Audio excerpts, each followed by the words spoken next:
News 16 Kerala. തോൽക്കാൻ മലയാളികൾക്ക് മനസ്സില്ല. റഹീമിന് വേണ്ടിയിട്ടാ, റഹീമിന് വേണ്ടി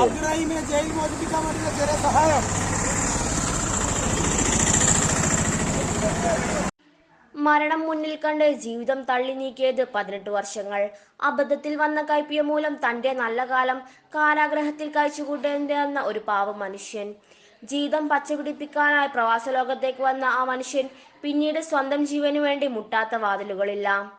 രാജ്യത്തിന്റെ നിയമം അനുസരിച്ച് വധശിക്ഷയ്ക്ക് വിധേയനായ ആ പാവം തിരിച്ചു ജീവിതത്തിലേക്ക് വിട്ടേക്കണമെങ്കിൽ 34 കോടി രൂപയാണ് ആവശ്യപ്പെട്ടത്. ആ ആവശ്യം നമ്മൾ മലയാളികൾ ഇരുകൈയും നീട്ടി സ്വീകരിച്ചു. ലോകത്തിന്റെ വിവിധ ഭാഗങ്ങളിൽ ചെറു കൂട്ടായ്മകൾ ചേർന്ന് ധനം സ്വരൂപിച്ചു കൊണ്ടിരിക്കുകയാണ്. ആ സ്വരൂപ പണത്തിലേക്ക് PGCO പ്രവർത്തകർ പിടിച്ചെടുത്ത തുക റഹീമിന്റെ ഉമ്മയുടെ കയ്യിൽ കമ്മിറ്റി ഭാരവാഹികൾ നേരിട്ട് ചെന്ന് എത്തിച്ചു.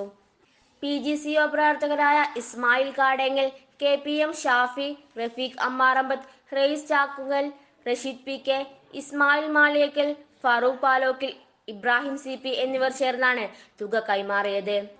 ഉമ്മയുടെ മകൻ തിരിച്ചുവരും. നമ്മൾ മലയാളികൾ ജാതി മത രാഷ്ട്രീയ ഭേദമന്യ കൈകോർക്കുന്നത് ഇത് പുതുമയൊന്നുമല്ല. അപകടഘട്ടങ്ങളിൽ മലയാളികളുടെ ഐക്യം ലോകത്തിന് മാതൃകയാണ്.